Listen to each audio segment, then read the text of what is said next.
কি অসাধারণ দৃশ্য!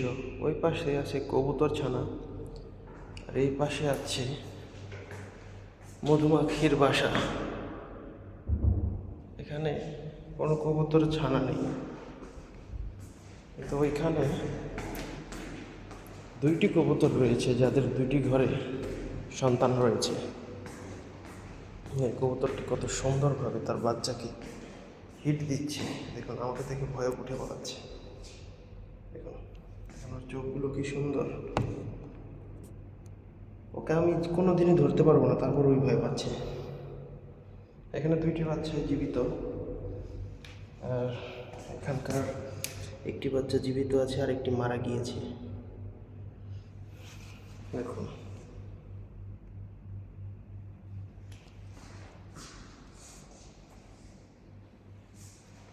ওর মাও বেশি একটা সুস্থ না, অসুস্থ লাগছে। এখন আমি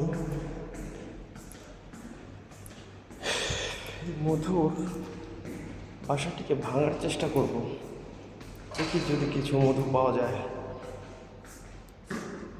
দেখুন ওরা কিন্তু এলোমেলোভাবে উঠছে, আর দেখুন বাইরে কি ভয়ঙ্কর মরুভূমি। সমুদ্রের পানিগুলো আজকে খুবই নীলবর্ণ ধারণ করেছে, খুব সুন্দর লাগছে। একটু বাইরে গিয়ে পানিগুলো উপভোগ করি।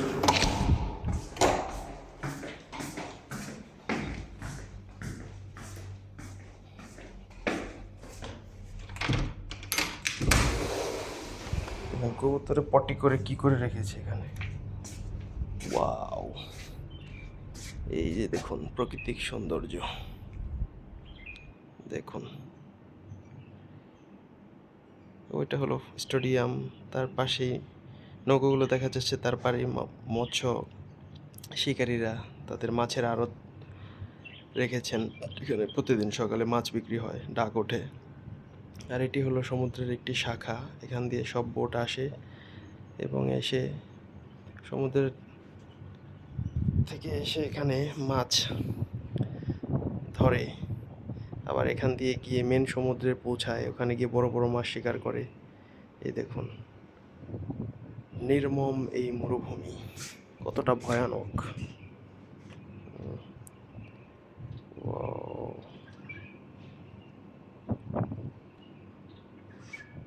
কতটা ভয়ঙ্কর।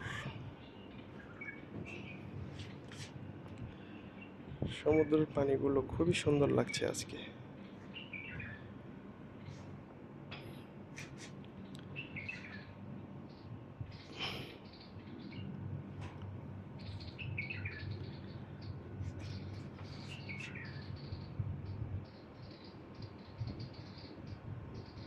খালি চোখে খুবই সুন্দর লাগছে, ক্যামেরা দিয়ে বুঝতে পারা যাচ্ছে না। এগুলো কি একটি নৌকা, অনেক বড় বড় নৌকা, এগুলো মাছ ধরার নৌকা সব। দেখুন লাইন বাই লাইন নৌকাগুলো কি সুন্দর ভেড়ানো পারে, খালি চোখে দেখতে চমৎকার লাগে। ওই যে একটা বোট দেখা যাচ্ছে দূরে, সূর্যের আলোয় চমকাচ্ছে বোটটি, খুব বড় সাইজের একটি বোট।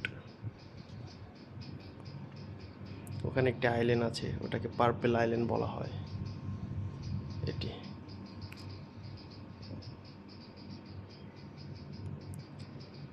খুব সুন্দর, সমুদ্রের পানিগুলো আজকে নীল আকার ধারণ করেছে।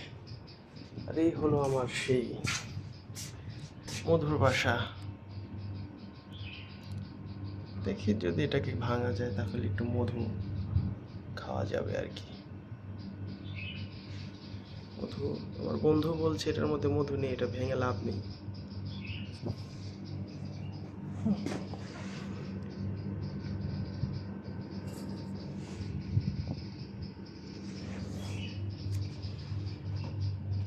এখান থেকে ভিউটা চমৎকার লাগে।